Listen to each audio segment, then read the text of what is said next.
Bonjour à tous et bienvenue sur BD & Co. Aujourd'hui, une vidéo très courte et un peu plus spéciale parce qu'en fait, je vous avais parlé très rapidement de Jim Hawkins dans les BD des 48 heures de la BD et j'ai reçu les épisodes suivants, donc le tome 2 et le tome 3 de la BD.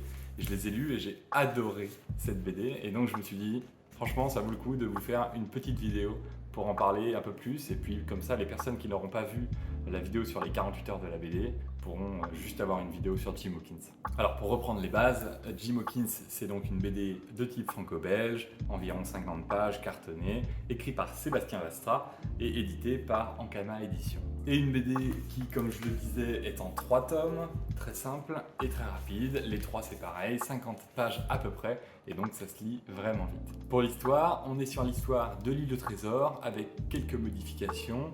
Effectivement, Sébastien Vastra a pris quelques libertés et a fait quelques modifications, mais dans l'ensemble, ça suit vraiment la trame de l'île au trésor de Stevenson. Pour tous les amateurs de pirates et d'aventure, c'est sincèrement une BD à ne surtout pas rater. D'une part, l'histoire est culte, bien sûr, l'histoire de l'île au trésor avec tous ces personnages hauts en couleur, et en plus, le dessin apporte énormément à cette histoire. Je pense même d'ailleurs que c'est le dessin qui m'a le plus captivé dans toute l'œuvre, plutôt que l'histoire. Bien sûr, l'histoire est sympa, mais on en a tous déjà entendu parler, même sans lire le livre.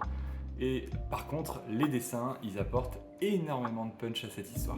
Alors pourquoi les dessins apportent tant à l'histoire? Eh bien parce que d'une part, les dessins sont vraiment très beaux, le dessin est plutôt fin et vraiment assez détaillé, les couleurs sont très bien travaillées, mais aussi parce que, comme j'en ai parlé rapidement dans l'autre vidéo, les personnages sont anthropomorphes. Donc c'est-à-dire que chaque personnage est lié à un animal différent.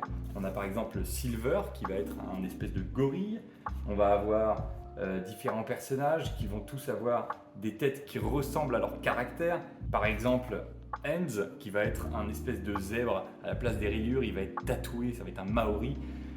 Et puis Jim Hawkins qui est un lion puisque c'est le personnage principal de l'histoire. Mais tous les personnages, que ce soit les personnages principaux mais aussi secondaires, vont être traités avec le même détail. Dans le tome 1 par exemple, on va avoir l'aveugle de l'histoire de l'île au trésor qui va être un vieux vautour. On voit tout de suite qu'il est dangereux, on voit tout de suite qu'il apporte son lot de malfaisance avec lui.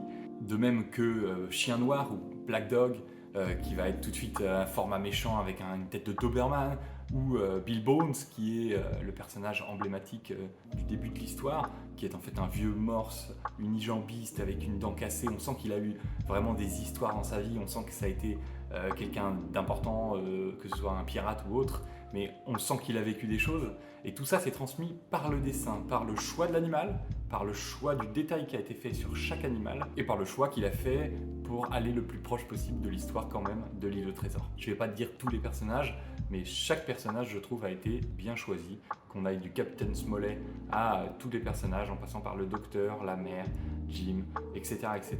Tous ont été vraiment choisis, on sent avec attention, ce qui, comme je le disais, apporte beaucoup à l'histoire. C'est une BD qui a été un gros coup de cœur. Sincèrement, quand je les ai achetés aux 48 heures de la BD, c'était plus pour de la découverte qu'autre chose. Et là, à la fin des 3 tomes, je suis vraiment tombé amoureux de cette série.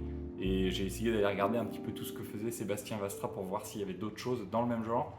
Malheureusement, j'en ai pas trouvé d'autres dans le même genre. Donc si j'en trouve, je vous préviendrai. Mais en tout cas, si vous aimez tout ce qui est piraterie et tout ce qui est le côté animal, foncez, c'est vraiment une superbe BD. D'autant plus qu'il y a la première BD à 2 € sur la Fnac notamment, etc. Grâce aux 48 heures de la BD, ça vous fait quand même une série de 3 tomes à pas très cher pour vraiment une qualité très très bonne. Sur ce, bien sûr, abonnez-vous si vous appréciez mon contenu, n'hésitez pas à mettre un commentaire et à mettre un j'aime si vous avez apprécié la vidéo. Je vous dis cette fois à dans une semaine puisque cette vidéo était un peu plus inédite et tournée sur le coup du coup de cœur. C'était BD & Co. Bye.